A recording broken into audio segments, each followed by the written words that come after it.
au collège Nathan Katz, où on est accueillis en résidence en milieu scolaire, résidence artistique en milieu scolaire. Pour le projet que nous avons mené avec le GIP et l'ACMISA en Alsace, avec donc la DRAC Alsace et également avec le rectorat Alsace. C'est un projet comme on les aime parce que ça nous a permis de mener plusieurs actions. Les thèmes qui sont traversés par Joséphine Debay, à savoir la pollution, le problème de la pollution au chlordécone dans les Antilles et plus largement la question écologique, le problème de l'environnement. Plus largement aussi l'histoire au travers de l'esclavage, de la colonisation, etc. Ça permet en fait de raccrocher le projet à plein de matières différentes. Voilà. Donc les enseignants se sont emparés du projet pour faire différentes choses dans leur matière. Et c'est là que ça fait sens puisqu'il y a une logique de résonance pour les élèves entre leurs différentes matières et le projet artistique. Voilà. Donc c'est vraiment un projet comme on les aime et c'est un projet aussi sur le long terme. Pendant toute l'année scolaire, puisque nous sommes ici depuis le mois de septembre dernier. Avec plusieurs temps dans l'année. Et c'est ça qui est important. Et c'est en ce sens-là que l'action culturelle prend son vrai sens. C'est un projet fort pour les élèves que nous avons l'habitude de mener un peu partout dans l'Hexagone, mais également aussi aux Antilles, Martinique, Guadeloupe et Guyane. Et ce sont toujours des moments très très touchants pour les élèves, des moments où ils vont se surpasser. Nous sommes passés par d'abord une présentation du projet avec l'ensemble du corps enseignant. Et également, nous sommes venus en octobre ensuite pour présenter des conférences dansées aux élèves. Et là maintenant au mois de mars avec des ateliers de danse et surtout un flash mob. Et ce qui nous intéresse, c'est qu'aujourd'hui nous avons aussi l'association de vidéastes qui sont pas très loin d'ici. Je ne sais plus quelle est votre ville. Wittelsheim. Qui sont pas très loin et qui sont aussi des lycéens. Qui sont venus aussi nous accompagner sur ce projet pour filmer les enfants et je trouve que c'est une très très belle continuité entre les collégiens, les lycéens et également nous avons été également en résidence et en partenariat et en collaboration, en jumelage avec des établissements d'écoles primaires de la Guyane à Macouria, de la Guadeloupe avec la ville des Abîmes et également la Martinique avec la ville de Saint-Esprit. Les classes de 6e ont mené un travail de correspondance avec des classes de Guyane, de Martinique et de Guadeloupe. Ils ont mis en place une correspondance papier, il y a des recettes de cuisine qui ont été échangées, il y a également des livres qui ont été échangés. On s'est envoyé des cartes, on a correspondu avec notre nom, notre prénom, notre photo. Et nous avons la classe de Guyane qui est en CM2 a fait de même. Et j'ai beaucoup aimé et je pense que la classe aussi. Alors j'ai découvert de la Guyane car ils nous ont envoyé des cartes avec des cahiers avec toutes les traditions de la Guyane. Et une carte de la Guyane aussi. Et nous, on leur a envoyé les traditions de Noël chez nous pour qu'ils voient à peu près ce que c'est chez nous. Bonjour, je suis Monsieur Rosanne, je suis enseignant du CM2 à l'école Moudna Diré à Macouria, Tonat Macouria, donc ça se trouve entre Cayenne et Kourou. En parallèle, nous avons un projet correspondance scolaire avec une 6e d'Alsace, le collège Nathan Katz.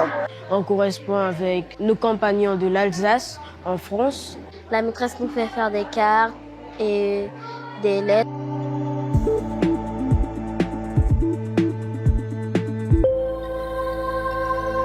C'est notre premier envoi, donc les enfants se présentent en ce moment. Ils parlent ils parlent d'eux, ils parlent de leur culture, de leur langue. Là, je leur ai écrit des lettres, je me suis présentée. Et leur raconter nos traditions en Guyane, appeler nos repas, que peut-être ils ne sont pas en Alsace. Et nous mettons en avant aussi notre cher carnaval de Guyane. Ici, il neige jamais parce qu'on est dans un pays tropical. La carte de Guyane, on les a expliquées, les arbres, comment c'est, l'école et tout. Les paroles, un petit peu les paroles en créole guyanais.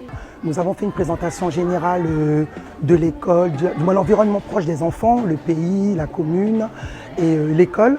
Et nous avons aussi présenté Noël en Guyane à nos correspondants. Je suis contente de leur envoyer une lettre et j'attends avec impatience leur réponse. Le projet de correspondance se fait aussi avec des classes en Guadeloupe et en Guyane. Il y a aussi des échanges entre les élèves.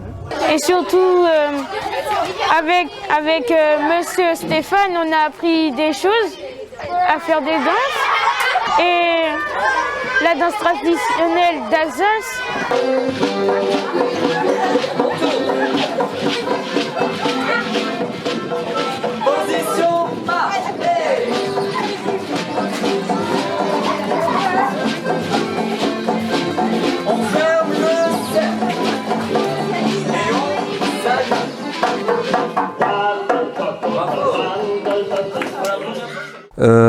Les élèves ont également lu des livres, des romans d'aventure, comme par exemple La rivière à l'envers de Jean-Claude Morleva, donc en lien évidemment avec le thème du voyage. Il y a une classe de 5e qui a travaillé sur le thème de la mouche et du jardin créole, autour de la bande dessinée en lien avec les arts plastiques. En 4e, il y a un projet qui a été mené avec le cours d'histoire sur la route de l'abolition de l'esclavage. On a un chapitre qui se rattache sur le commerce triangulaire et l'esclavage, où on a profité aussi de l'opportunité pour amener une classe de 4e visiter la maison de la négritude à Champagné. Un deuxième projet de sortie va aboutir, puisque nous devons aller visiter le musée Victor Schœlcher à Fessenheim et donc rattacher une histoire locale au projet également. On a travaillé également sur la figure de Joséphine de Beauharnais, femme de Napoléon qui va rétablir l'esclavage à partir de 1802 et qui fait partie, qui est l'une des figures emblématiques du spectacle Joséphine de B. Ils ont lui aussi écrit des poèmes en lien avec le thème du voyage. Il y a une pièce de théâtre de Marivaux, auteur du XVIIIe siècle, qui a été étudiée par les élèves. On a fait des exposés en français sur par exemple la Guadeloupe, la Martinique et des personnes antillaises pour la plupart. Comme par exemple Aimé Césaire, Audrey Pulvar, Teddy Riner ou encore Gaël Monfils. Il y a une classe de 3e qui a lu Le cœur à rire et à pleurer de Maryse Condé et qui a réalisé également des exposés en lien avec les lieux évoqués, les spécialités culinaires et les personnages du roman. Le journal du collège fait beaucoup d'articles sur l'IFECACO. Le journal Le Petit Nathan, que nous avons au collège, s'est impliqué au projet en proposant une mise en page spéciale mettant à l'honneur évidemment la compagnie d'IFECACO et les différentes actions qui ont été menées par les artistes. En 5e, on a pu aborder la question du chlordécone, notamment à travers un chapitre sur l'alimentation. Enfin, en 3e, on a travaillé sur le personnage et la biographie de Joséphine Baker, à travers différents éléments de sa biographie, de l'émancipation des femmes, sa place dans la résistance française, son engagement, et aussi sur l'égalité entre les hommes. Pour faire participer la physique-chimie au projet d'IFECACO, je me suis d'abord posé la question à quel élément on va pouvoir le rattacher. Et puis ce qui m'a semblé important, c'est l'histoire du chlordécone. Alors on a travaillé ça avec les classes de 3e, donc j'ai construit un devoir maison pour eux, pour les faire travailler à la fois parce qu'il fallait que ça se rattache à la matière et en même temps que c'est un intérêt par rapport au projet. Donc le chlordécone, on l'a rattaché à la partie de chimie, avec l'étude donc de la molécule, les propriétés, les dangers, les pictogrammes de sécurité, etc. Et ensuite, on a également parlé des soucis qu'il y a eu dans les Antilles avec l'utilisation de ce pesticide et des soucis qu'on retrouve encore actuellement. Ce que nous avons fait à la demi-pension, on a fait des menus de la Guadeloupe avec, dans le premier thème, c'était surtout sur la banane, donc on a fait des menus autour un peu de la banane, on l'a mise en valeur, on a fait des beignets, on l'a retravaillé un petit peu, puisque le thème était quand même la banane. Et voilà, et dans un deuxième temps, on a refait d'autres menus, là, cette fois-ci, où on a fait un beau kit de poulet, où nous, on ne connaissait pas, donc on a dû rechercher un petit peu tous les ingrédients, tous les mets, tout ce qu'il fallait pour faire. C'était totalement différent de ce qu'on a l'habitude de manger. On a fait aussi du poisson avec des piments, ce qui a permis aux élèves aussi de connaître un petit peu tous ces ingrédients et tous ces mets qui viennent de la Guadeloupe. Étant donné que la musique c'est partie intégrante de la culture antillaise au sens large et que tout ce qui est danse forcément est associé à musique, donc évidemment c'était un boulevard pour moi de travailler autour de cette thématique en ce début d'année. Alors étant donné que c'est une culture musicale qu'ils ne connaissaient pas, c'est évident que c'était intéressant pour eux de découvrir, notamment moi ce qui m'a beaucoup intéressé, c'est de découvrir l'aspect rythmique donc, qui accompagne aussi ces danses antillaises. Donc on a pu découvrir à travers les différents niveaux, différentes danses aussi, et puis même pratiquer quelques pas de danse qui sont associés donc à ces musiques. On a abordé différents styles, notamment le style de calypso, et ensuite on est vraiment rentré dans les rythmiques typiques de la Guadeloupe qui sont les rythmes de guoka. Donc ça m'a permis de découvrir des rythmes tout à fait spécifiques à ces musiques. Voilà, et entre autres, on a également découvert des artistes de cette région, à savoir le groupe Kassav, qui est un groupe emblématique des Antilles. Moi, ce sont les élèves de 3e qui ont participé. Ils ont fait tous des exposés qui concernaient l'impact des activités humaines sur l'environnement. Et un des sujets cette année, c'était donc la pollution des eaux et des sols, mais adaptée au cas du chlordécone. Donc dans ce cadre-là, ils ont parlé effectivement de ce pesticide et de toutes les influences sur l'environnement et sur la santé.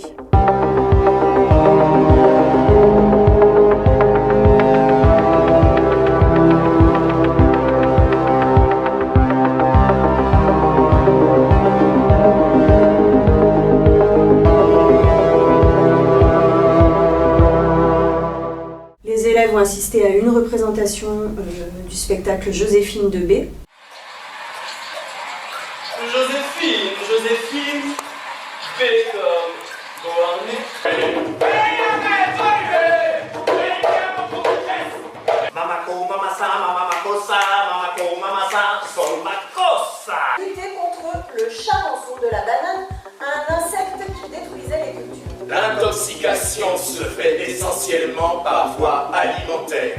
Et autre action qui est vraiment importante du coup dans cette résidence, c'est le flash mob, puisque nous allons faire danser tous les élèves du collège, ça veut dire 20 classes de collégiens ensemble dans la cour de récréation. Pollution, contamination, pollution, contamination.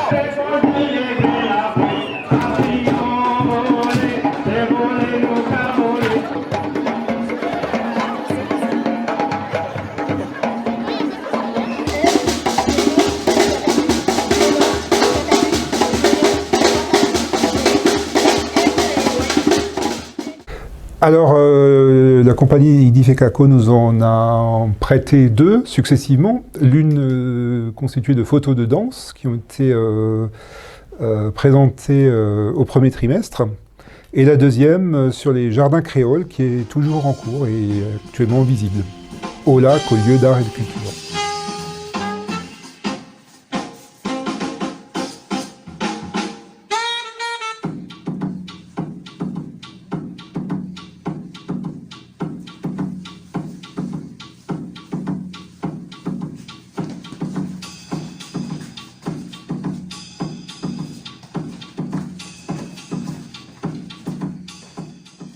Des ateliers de danse. On a fait de la danse. On a aussi assisté à une conférence. On a fait en global la danse. On a fait beaucoup de danse. Quand on a appris à les danses et tout.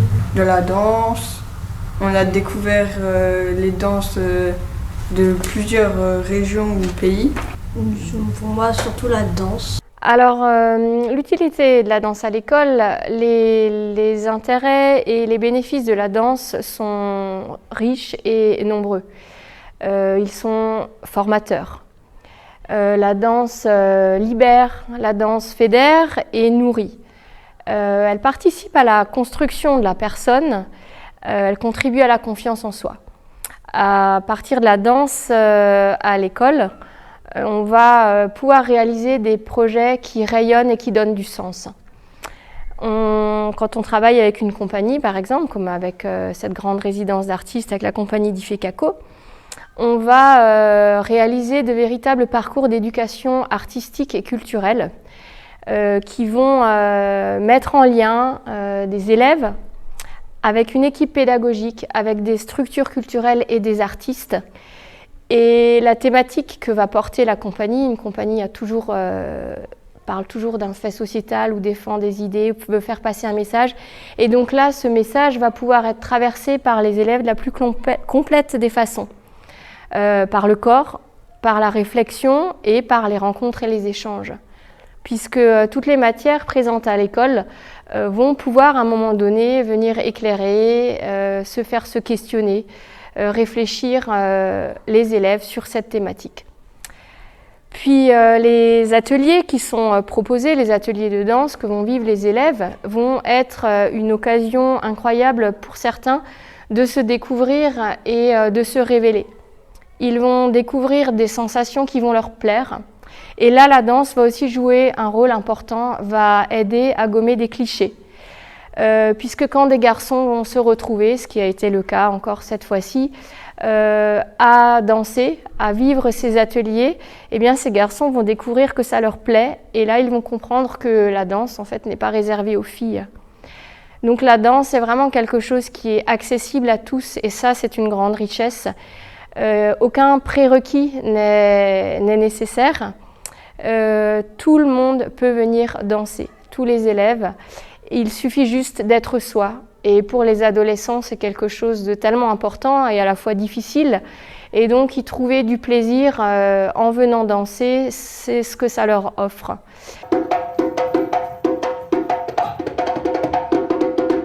Et moi, j'ai fait de la danse parce que au début, j'étais un peu timide et j'aimais quand même danser quand j'étais seule chez moi sur des musiques. Et donc maintenant, je fais de la danse et ça me permet de plus m'exprimer et je suis moins timide, je m'exprime plus. Voilà.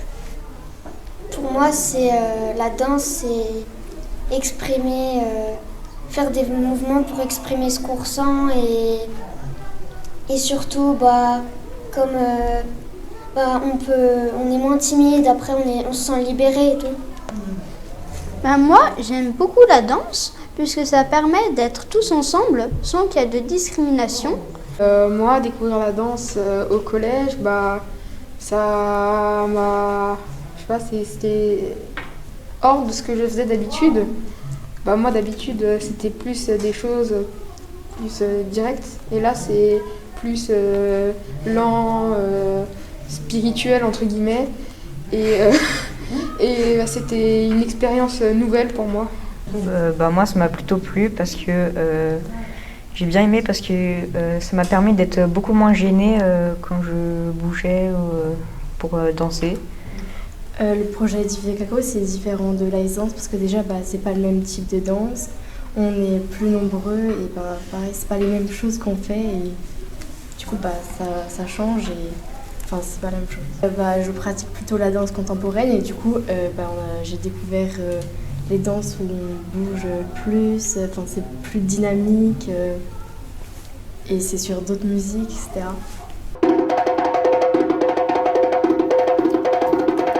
Non, tout à fait, il y a des choses à ajouter sur l'aspect musical parce qu'on a transmis des clés rythmiques, on a transmis des chants, on a transmis aussi le contexte social des éléments qu'on utilise soit dans le flash mob, soit dans le spectacle. Et donc du coup, c'est des éléments de la culture créole auxquels on les a sensibilisés, auxquels ils y ont goûté. Même carrément à la cantine au Semiti, il y a eu ou à la bibliothèque, parce qu'il y avait des livres d'Aimé Césaire, de Marie Scondé, de d'autres auteurs. Voilà, bref, il y a vraiment pas mal. Il y a eu un travail aussi vraiment de tout le collège en fait sur ce projet-là et sur cette idée que ces cultures créoles, elles sont elles font partie de l'environnement français en général.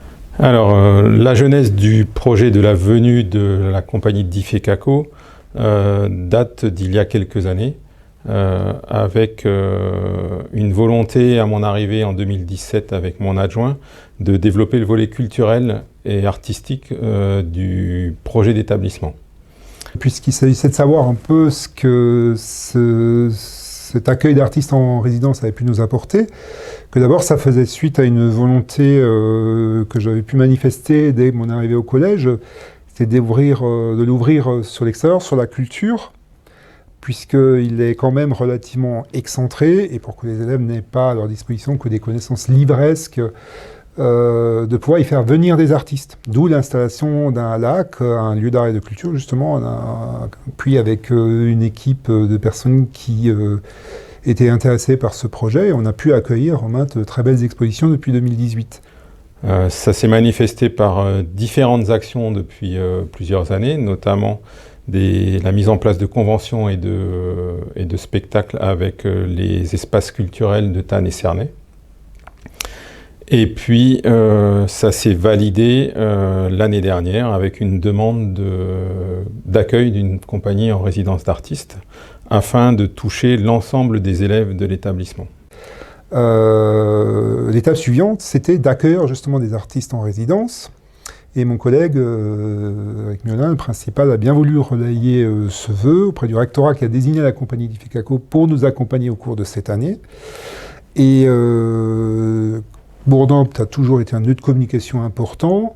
Depuis le début de cette semaine, nous avons commencé d'accueillir des élèves ukrainiens et l'établissement devient donc pour un temps un véritable carrefour du monde, ce que n'aurait sans doute pas dédaigné Nathan Katz, en qui je veux voir un héritier de l'humanisme rénant. Toutes les classes du collège ont participé à la mise en œuvre du projet. On a 7 classes qui sont plutôt cœur de cible, avec de la participation à des ateliers danse de manière plus précise. Et tous les élèves de l'établissement vont participer à un flash mob la semaine prochaine, qu'ils ont répété à plusieurs reprises. Par ailleurs, nous avons été associés sous l'angle de la formation à une matinée de danse, ce qui a été fédérateur, dont je garde un très bon souvenir. Et comme je suis aussi fasciné par les deux destins des Joséphine créoles, à la fois Joséphine Baker et de Beauharnais, j'attends les représentations avec impatience. J'ai beaucoup apprécié le fait déjà qu'on ait plusieurs activités et après qu'on fasse un flash mob et qu'on soit impliqué dans plusieurs matières.